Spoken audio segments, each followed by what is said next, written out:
welcome to the first of a series of educational programs organized by the New National Party. This morning, our focus is on the much talked about issue of pensions to public officers. And joining me this morning, I have the Public Relations Officer of the New National Party, Honorable Emlyn Pear. Good morning, Mrs. Pear. How are you?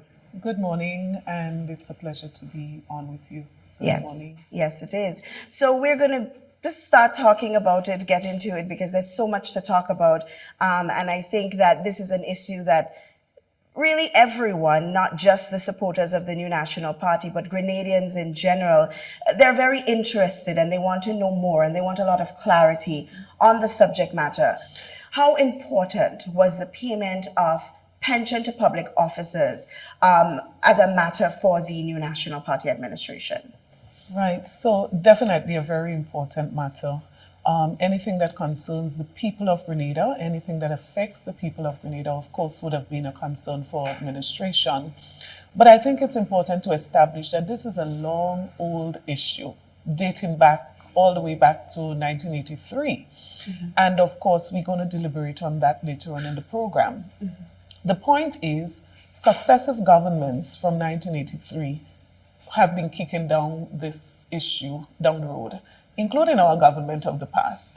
And, you know, now looking back and now examining as this has become so much of a public debate, you could understand why. Because there is such a huge financial implication. So it is something that we have been aggressively pursuing. I would say our administration in 2018, I believe in earnest, started to take some deliberate actions as it relates to this. And I think three of the critical things I would point out that we can deliberate on during the program is the fact, one, that our administration took a policy position that whatever the court ruled on pension and payment of pensions to public officers, that our administration will honor. I believe that is critical. Yes. The second thing I think that is also critical is that there are so many persons from 1983 that the government and successive governments did not have proper record to account for. And our administration made it a point of duty that this is something we would pursue, the collection of data, so that in the event you had to take certain actions, that you would do so on the basis of data that you would have collected and verified. Right. The third thing I think that is critical in terms of actual actions that the government started to take on the issue of pension. So it's not a new issue that we've just started to deal with because an election was looming. Right. The third thing is that the government started to address the issue of the size of payment that persons were receiving. So you would recall some years ago, we made an arrangement with the union, signed an agreement where through the NIS, there was going to be a top-up to pension that was collected by retired officers. So persons were going to receive maximum 70% of their last salary. And that was a major decision that was taken and major action. And I believe all of those were an indication of the commitment of the NNP administration to address in a frontal way the issue of pension and payment of pension to public officers. Okay. Now, the payment of pension to public officers is not just a financial issue. It's also a very emotional issue for a lot of persons because they're thinking about their family members who have retired, their family members who are going to retire. So we could understand where all of the fanfare is coming from. And I think it's important for us to start reaching them where they are. I think credit must be given to the NNP administration for its honesty on this subject. Because one could have easily said during an election campaign, oh, as soon as we win or we get back into office, we would just pay all of the outstanding amounts, we would pay everybody who retire. But we were very honest with people. We said that this is a major financial implication. It could derail all of the fiscal benefits that we have enjoyed over the years. It could, you know, take us backwards. And nobody wanted to go back there. And so this is why the Prime Minister at the time, Dr. the Right Honorable Keith Mitchell, explained to the population that because of the huge sum that was required, and we hear a lot now about the 60 million and the 465 million, of course, we're going to have an opportunity to explain that. But he made the point that it was impossible to do it all at the same time. Okay. Now, I want us to take a short break because I also want us to listen to that announcement that was made by the former Prime Minister, Dr. the Right Honorable Keith Mitchell, and put into context exactly what was said by him, and also to discuss amongst ourselves what that means and what the implications of that announcement were. So, but of course, when we come back, we'll be joined by other members of the team who would provide further clarity on this entire issue, and hopefully we could get some education out to the public. Of course, and I think that is so important because understanding where we are now requires you to take that journey where we came from. So I think going back and taking a historical perspective of this, understanding where it started, why it started, and how we ended up where we are, and what is it that we were planning to do as a result of the decisions taken. All right. Okay, guys, we now take a break while we listen to the announcement made by former Prime Minister Dr. the Right Honorable Keith Mitchell on the payment of pension to public officers. While these fiscal obligations of the court ruling are still being tabulated, preliminary indication, and these are just preliminary numbers, are that we will have to find at least $465 million. Sisters and brothers, take that in. $465 million. That's not all. And then on average, we'd have to find $120 more million each year for at least the next 37 years. And that figure is without considering inflation. 37 years, Keith Mitchell will not be there. The fiscal impact of the court ruling will be dominated by benefit obligation towards current employees who could have retired earlier under the reinstated pension scheme rules. The timing and the consequent cash flow impact, sisters and brothers, of these obligations can vary within a wide range, depending on the behavioral responses of the employees concerned. Welcome back. I am now joined by former Ministers of Government, Oliver Joseph, Gregory Bowen, and Anthony Boson. I know each of you have your own personal experience with the pension issue, and I'm hoping to start with Honorable Oliver Joseph. The reason being, you are a former permanent secretary, a former union rep, and also former Minister of Labor. So in your capacity, you would have a lot of background knowledge on the pension issue, and I'm really excited to hear from you. It's a topic that everyone is talking about, but I don't think many people have much clarity. So that's what we're hoping to give them today. Some clarity on the history of pensions to public officers. Well, thank you very much for this opportunity. In 1958, the British government, because you'll be aware we are a colony, Yes. introduced the pension for public officers, which include teachers, policemen, members of the public service that are paid by the state. This pension, however, only covered established public servants. In other words, if you were not appointed by the Public Service Commission in a post in the establishment, you would not benefit from such a pension. Okay. That is what took place in 1958. And the qualifying period at that time was 33 and 1/3 years. To get your pension, you have to make 33 and 1/3 years. Later, the unions, through negotiation with the government, agreed a reduction to 26 and 2/3 years. And that's where we are today with this 26 and 2/3 years to qualify. Now, the 1958 pension was looked at by the government at the time and said, well, it discriminates because only established workers, as I mentioned. If you work the same period of time along in the same ministry, the unestablished workers do not get. So in 1983, to correct the situation, the People's Revolutionary Government decided to introduce a contributory plan and establish the National Insurance Scheme that would pay pension to all workers that contribute to the plan, and got rid of the 1958 Act, where only one set of people benefited. And one other reason for introducing the National Insurance Scheme, what they foresaw was the huge cost to the state. Because remember, it's a non-contributory. So the state had to meet the full cost of your gratuity and pension. And therefore, the Pension Disqualification Act was passed in 1983, but was gazetted in February 1985. Well, you know the situation in Grenada in 83, so it was not gazetted.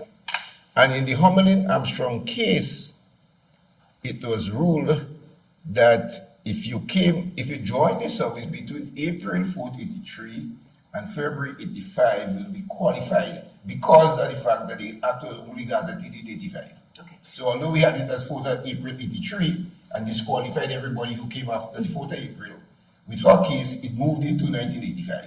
Okay. When if you join within that period of time. Also, the Special Pension Act was passed in 2003. Now, the reason for the Special Pension Act was that if you make 26 and 2/3 years, but you did not hold an established post, or you may have worked in an established post, but not sufficiently to cover 26 and 2/3. So you work for 30 years, for example. Right. But say 6 years were not considered as being in a pensionable post. Let me move quickly to say that when the Hummelin-Armstrong ruling came, and we had to pay retroactive payment because people who were disqualified between 83 and 85 came forward based on the court ruling. 56 officers came forward, and it cost the NNP administration paid out $7 million. The NNP administration paid out $7 million to these 56 people who were qualified for just 1 year and 10 months, So we're talking about 37 years now of payment of gratuity and pension, because if you due your pension in, say, 2000, they have to pay you that until there's the pension, then you have to get a lump sum, the gratuity. So it is a huge cost to the state, and my other colleagues will go into that. I wouldn't touch that now. And in 2018, to address pension again, the new NNP administration, your National Party administration, agreed through a MOU with the union to pay a top-up so that you get 70% of your last salary. When you get your NIS, it will top it up to 70%. In order to help the pensioners that are going home. Now we reach the situation where the matter was challenged in court, and in March 2022, the court ruled that the Pension Disqualification Act of 1985 was unconstitutional, and that the 1958 law is the applicable law, and based on the various pension acts, that is the act under which public officers, or state, I prefer to say state employees. That's when I say public officers, they think they were civil servants. State employees will have to be paid. And that's what brought us to where we are here today. Okay. So that is what I would like to give as the background to pensions in Grenada. Now, of course, we know that this has been an issue that has been up in the air even before the court ruling came into play. And moving this question on to a former Minister of Finance, what was the government's initial response when the court ruled that the 1958 law was the law that should be honored when it relates to pensions to public servants? Well, thank you again for the opportunity to comment in this particular area. First of all, as we've heard, the government was in dialogue with the stakeholders on reinstituting a sustainable pension arrangement. So it was very easy to indicate that we will not appeal the judgment. So we moved quite speedily in that direction. We need to know the exact cost. That is why our direction was start with those persons who we know the cost, find out what will be the cost, this large cost that will face us for the 37 years of retirees. Okay? And then we went to the IMF for some help. They responded quickly, and the Fiscal Affairs Department of the International Monetary Fund, and they gave us an expedited report that they indicated very clearly it was preliminary, not only from the context of the speed with which they had to respond, but from the validity of the information that was given to them. They did not have the opportunity to check those. So working on what we gave, they made some pronouncement. And it is fundamental and critical to note that they gave you a range. They could tell you, nobody could tell you that this will happen, because it all depends on the behavior or the reaction of the public servants. What they pointed out was that in 2022 alone, the total outlay on the government could range from 2.2% to 7.9%. In other words, anywhere within that band, you could have the expenditure on the government. If it's good and fair and lucky, we go at the 2.2, a smaller amount. But it could also be at the 7.9%, which the IMF warned in writing, do not ignore. It can happen. So all our plans must show that we are prepared for that. So we immediately set up a pension solution committee to provide a strategy on how we should move forward. The main item in the terms of reference was to guide us along. Where should we go? 2.2%, 4%, 5%, because all of those are possibilities. And these persons worked without any remuneration. Right. Yes? So we appreciate what they have been doing. The IMF, therefore, indicated and gave us a range in that first report. And this was team 1 of the IMF. Team 2 from the IMF came down after that report. And they indicated that team 3 must come, so that all the data collected and validated will now feed into the IMF Fiscal Affairs Department model, so that we can get refined figures. So all the figures we're dealing with as of this date, while you expect them to be somewhere around the truth, but they are preliminary figures. Okay. So the IMF gave a conclusion from their initial look, Yes. right, after the court ruling. And they gave some financial implications. Are you able to summarize for us what those implications look like? Yes.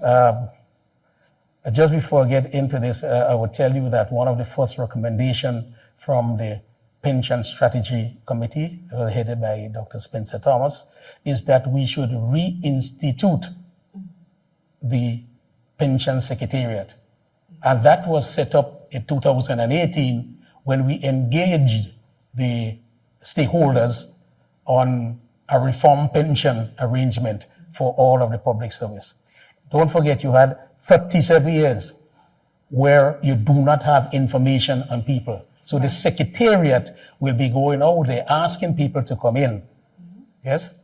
And at that point in time, they have arrangement on only 384 people. But 56 people came in 1 year and 10 months. So it's 37 years.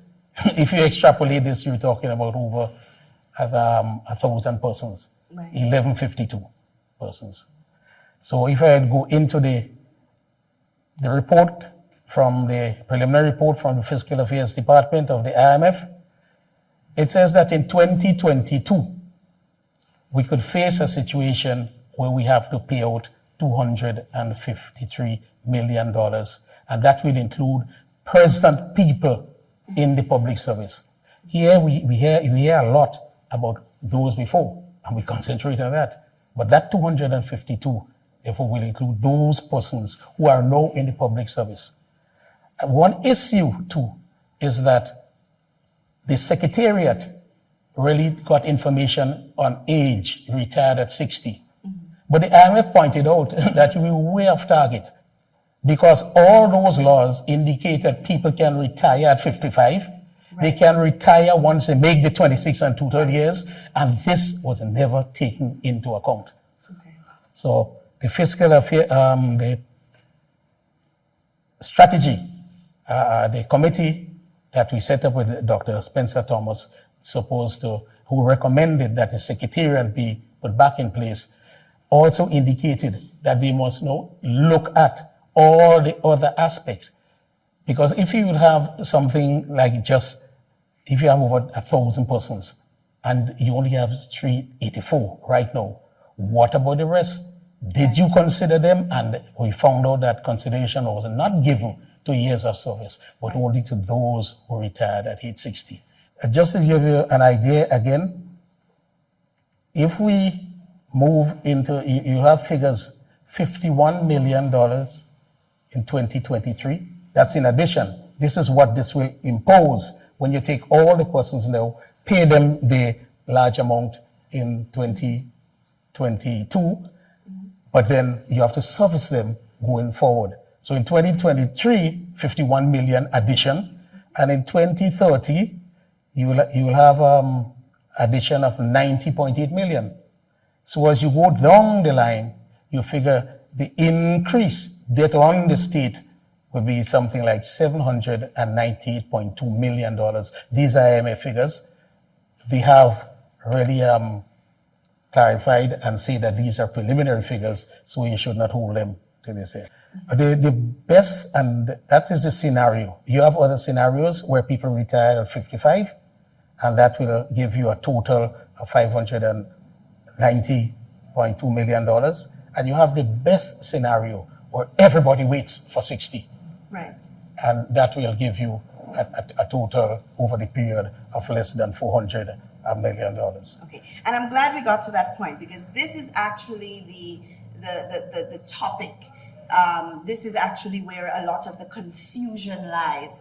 And I'll take this over to, of course, you, Honorable Boson, as, of course, a former Minister of Finance as well.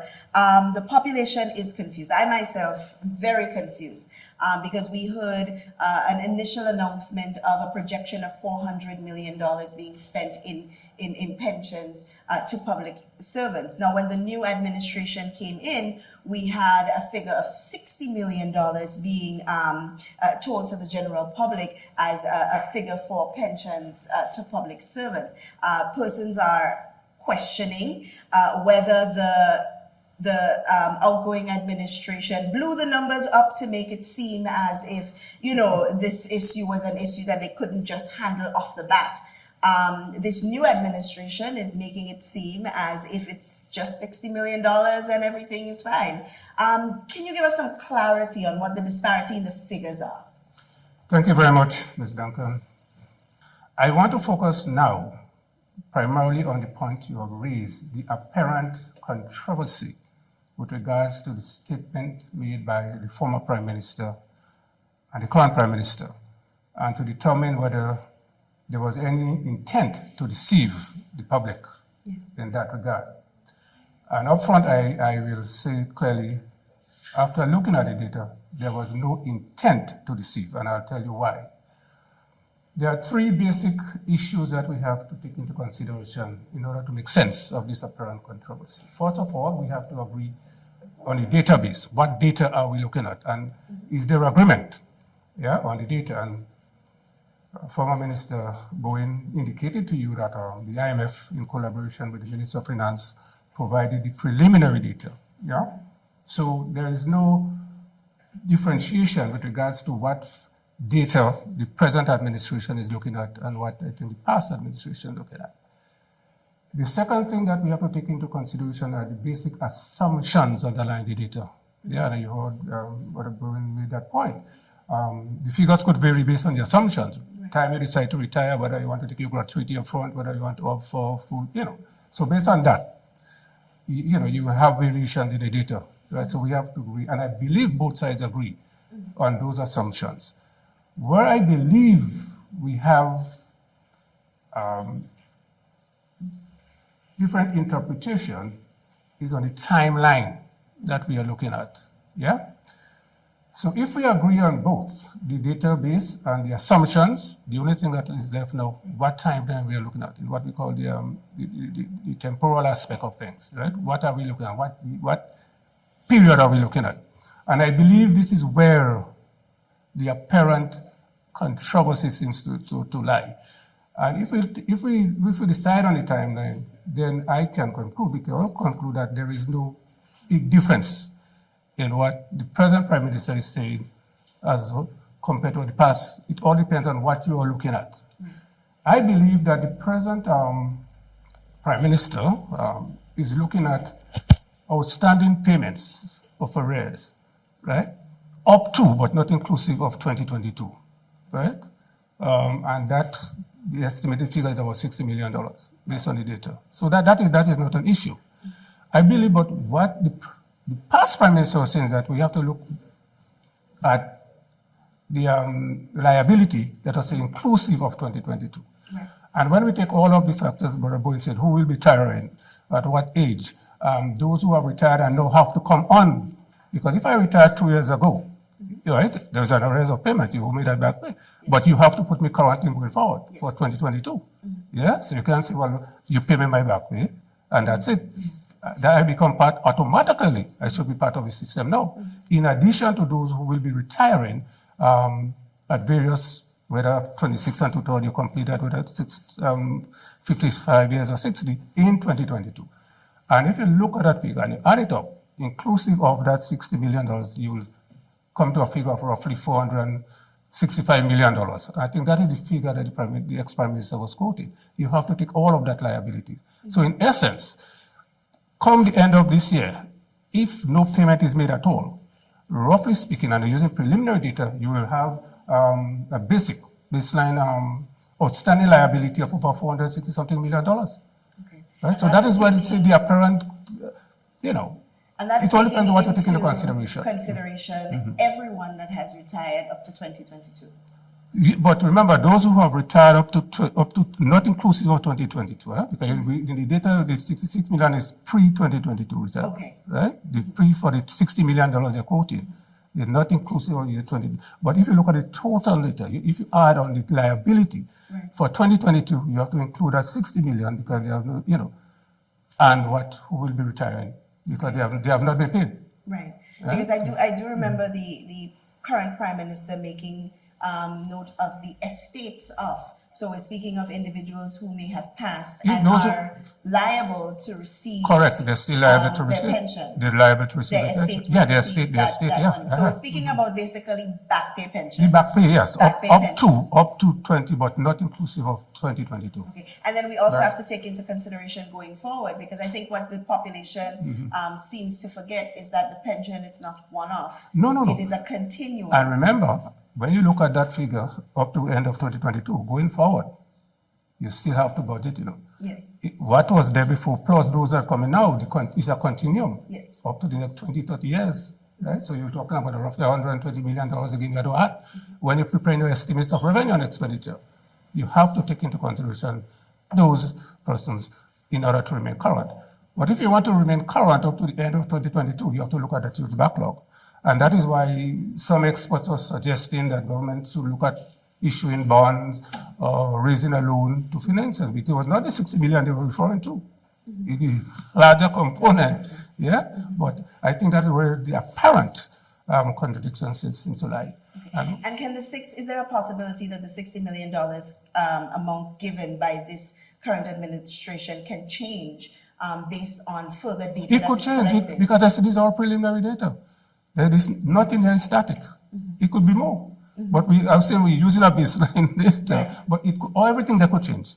The 460 something could change. Everything could change based on the assumption that you make and what you take into consideration. Okay. That 66 to me might be, if you look at comparative data in the past, what was paid off compared to this is very small. Yes. So this could not be accurate. Right? So use it as a baseline data. And I'm looking now not at the accuracy of the data, but the principle underlying the discussion. But those data could change. So that would be the reason for the importance of the secretariat. Correct. To gather the information, to give you what is accurate. But we're just using, as I said, preliminary data by the, these are our preliminary things. We can't take that and say, yes, it's $60 million. It could be much more. But the basic principle is that what I think the present government is looking at, those arrears up to, but not inclusive of your liabilities for 2022. Right. Yeah? But once you include that, because if they pay, it is assumed that the 6 is correct and that is paid. Come the end of this year, going into next year, you're carrying forward a huge arrears into 2020 to 2023. And that is what the experts are saying. How do we treat with that huge backlog and not carry it over into 2023? Because 60 million alone will leave you with an outstanding arrears going into 2023 of over $400 million. How you treat with that, I think is the most important issue. Okay. And I hope the president and the administration understand that $60 million will not bring them current from 2023 going forward. It's not. Okay. All right, gentlemen, thank you so much for taking the time to come and sit with us today to clarify this issue. But as we conclude, I want us to get to the actual crux of the matter. I want us to talk about what the general public is concerned about. How did this the previous administration get the figure of $465 million? Was there any deceit? How did we get from 465 to this now $60 million? Because I think that is a question that the population is asking. Were we deceived? Were we given a bloated figure just to make the administration look as if they are unable to do this? I'm hoping that you could answer that first. Yes, I'll give you some facts. The first is independent professionals have indicated that the number of persons retiring in the 37-year period between 1985 to 2022 is about 1,300. The 1 year and 10 months period where, because of the Armstrong case, showed that you had 56 people. If you correlate that and extrapolate, you get in about 1,200. So you're in range with these independent persons who, I don't know what method they used. And when you look at $7 million for these persons in the period where rates and salaries will be higher compared to moving through the 27 years. So if you use 7 million, it may be 8 or 9. And if you extrapolate that further, you're ending up now with a figure just from this, and I'm not saying it is correct, a preliminary as well, of over $180 million that you due to people. So you have to plan for this. Right. And remember, the pension secretariat only have 384. Right. And that is why the strategy committee on the solution of how we should move forward indicated that you must bring these people back. And the figure of 60 you get came from the pension secretariat, with what they have. The IMF didn't make these figures. We gave it to them. Right. And so the strategy committee is saying, go and get your figures. Reinstitute this committee so that people can come forward. And I'm sure that we will not be looking at the 60 million. And that is why the former administration took the position that deal with the 2022 retirees. Now you have a better handle on it, although you don't know if all eligible will go, but you have a better handle on it. And I could tell you the figure given to me by the Ministry of Finance was $6.6 million. Right. for people going in 2022. But lo and behold, are these people only those going at age 60? Yes. What about if they get up and say, I have an opportunity now, all the 55 will go? And what about if they get up and say, IMF say that everybody eligible will go? They never gave me that figure, you know. So this is what they got from looking at the DPA and the figures of who will retire at this point in time. So really, that 60, although given, must be taken with a pinch of salt, as recognized by the Pension Strategy Committee. During the election campaign, there was a statement, and I want to go back to it because I think it's an important point to note. There was a statement by the current Prime Minister that, the pension thing is easy. Let's just take a loan and pay off this $400 million and call that George. Why is that not practical? Well, first, it will really hinder your metrics, debt to GDP ratio, and all those things. And there are serious repercussions with respect to this. But you don't know what it is. That's a fundamental issue. It could be a lot more. And so these people are supposed to help us to guide us and say what we should plan for.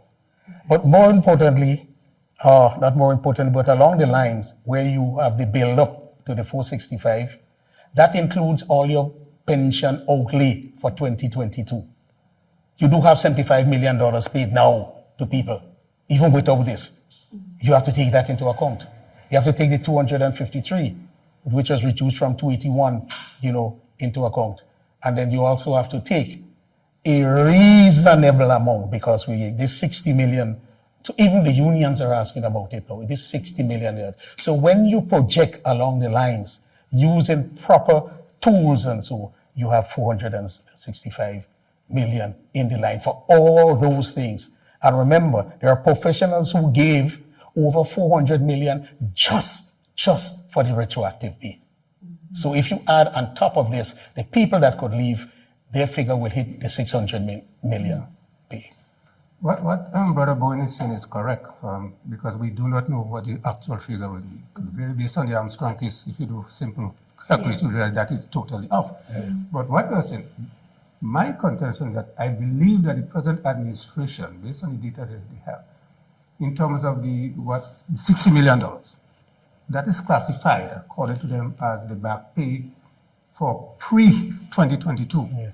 That's what I'm saying. They are looking at what has been accumulated pre-2022, and that is what they want to pay out. But we are saying that if you include all the liabilities for 2022, you will have a significant amount. Yeah. And if you come the end of this year, you will face with the same dilemma if you don't wipe that out. And it's not $60 million or whatever the figures might be.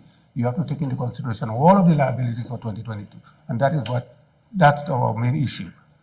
So I hope civil servants don't feel too good and say, well, yeah, 60 million, that's it, and everything clear, we're going forward. They will be faced 2022 with a huge backlog, this government. How they treat with the dead is another matter. Yeah. Whatever the figure might be based on, you have all the, these are preliminaries, but it could change. But the fundamental principle remains the same, that come the end of this year, if this huge amount is not treated, not $60 million, we have to treat it by the end of this year. It is much more $400 million or whatever, not $60 million to bring you current for going forward. Mm-hmm. And that should be made clear. Okay. All right. Yeah. There's also just one point that needs, you see, because you're making projections and there are certain assumptions and certain variables that we use. Before the code ruling, if you're 55 years, you think you're not to get, so you're working until 60. Yeah. Now the code, once you start to pay out money are a way of attracting people. Once you start to pay out this one, everybody in the park coming forward, That's the pension secretariat, right? Because money paying out. And a lot of people will decide, let me go at 55. Or after making 26 and 2,000, now I can. Because now I have a gratuity and a pension. I can take it and then go and look for a next job. When you factor in all that, the figure is much more.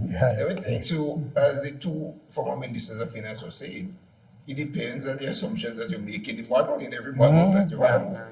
Okay, So, I just raised that as a factor that could come into play now, because you start to pay out money, and people come forward, Right. then what happened to you with that scenario?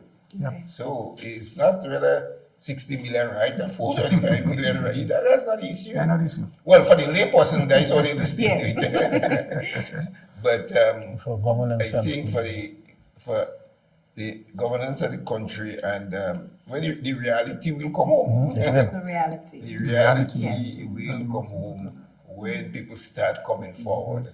When you are the secretariat Yes. and you start collecting the data. Yes. And you have the real numbers now Yes. to look at. Then you have to get the real figures. And that is where you're going to see that nobody was trying to deceive. Or the former government was not trying to deceive anybody.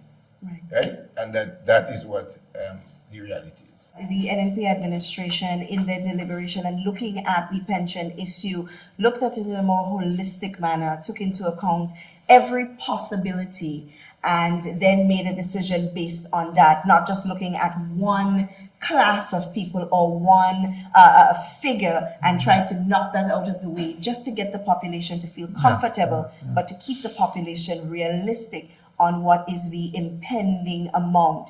Because no matter what it may be, it is still a matter of state, and we will all, as Grenadians, have to feel the brunt of whatever decision is made by any administration as it relates to the payment of pensions to public officers. So thank you again, gentlemen, for being here with us. And thank you, viewers and listeners. We hope that we were able to clarify for you this issue of pension payments to public officers. We want to take a short break, and when we come back, we re-invite the Public Relations Officer of the New National Party to make the concluding statements.